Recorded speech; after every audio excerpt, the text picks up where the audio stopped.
And so once again, we have Mr. Marcos Mejia from the county of Sonoma. For a while, we were doing every week interviews here on KBBF Bilingual Radio, but now we are doing it almost every other week. And then, because of my own calendar issues with the elections, I ask you to reschedule for today. So I'm grateful that you were able to do that. What can you tell us about the pandemic? What's going on with COVID and the vaccine? Certainly, Rafael. I can tell you that vaccination continues moving. It has been moving very slowly as we have less and less people to vaccinate, but steadily growing. So at this point, we are over 1,086,000 vaccine doses that have been applied in the county for those 5 and older.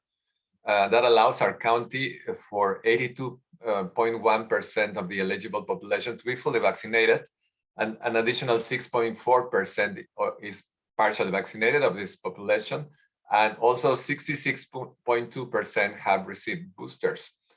Unfortunately, as you were mentioning, the numbers are climbing again in the COVID world. It is based on the new subvariants of Omicrons are spreading rapidly around the country.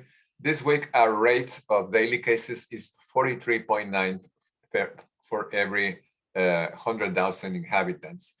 A couple of months ago, I was announcing in this same show that we were at 5 cases for every 100,000. I'm sorry. So you can see the spike from 5 to 40, almost 44. It's tremendous. And although these variants are milder, the number of patients in the hospital is also rising. At this point, we have 32 persons in the hospital for COVID-related issues, and 4 of those persons are in the ICU, unfortunately.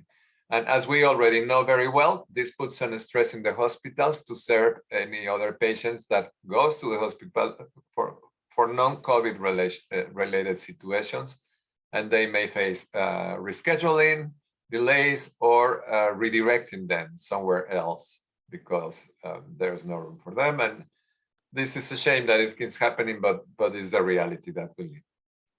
On the other hand,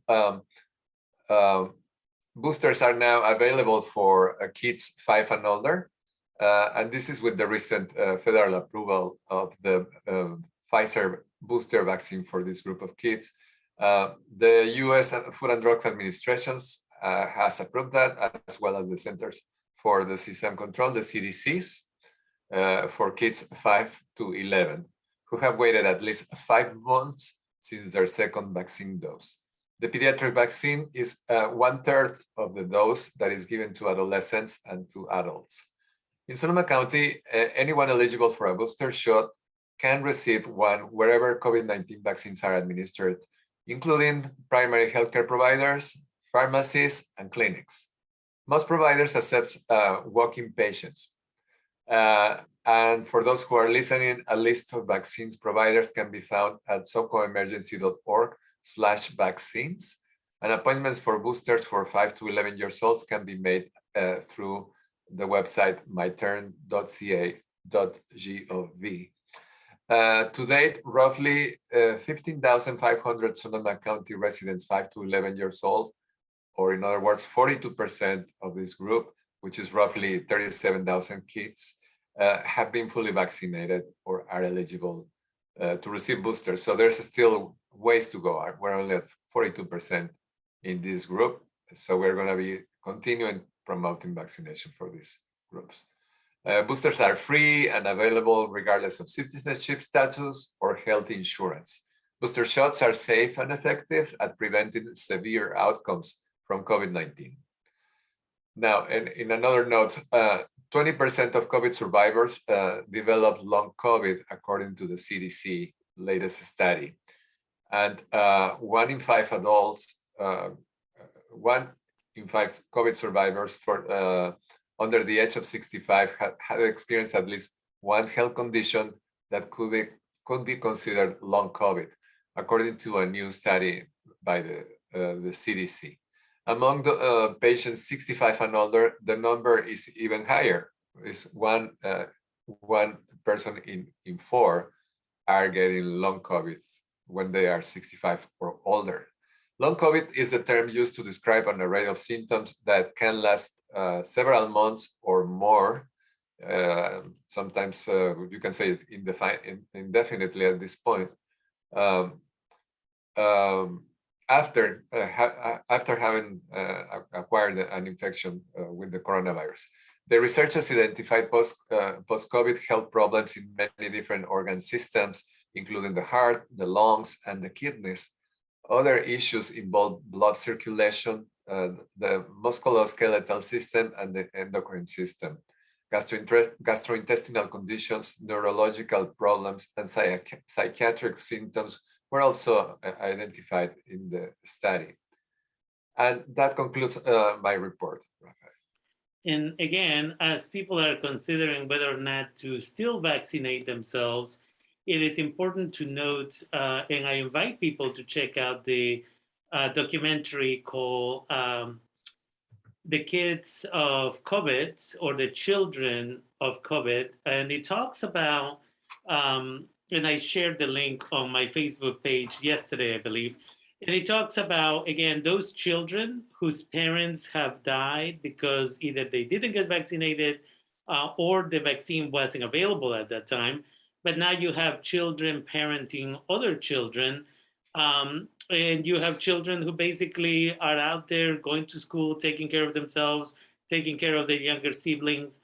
And it's all because nowadays the vaccine is there, but sometimes we don't think beyond ourselves. And what I tell people, as we take care of ourselves, as we wear masks, even though it may no longer be required in restaurants and in schools or other places, is I have to take care of myself so I can be of service to other people. And it's just like I was mentioning in Spanish, it's just like when you get in an airplane and they say in an emergency, the air mask is going to come down, put it around your face first before you try to put it on your child. Otherwise, you may pass out and then you are of no good to anyone else.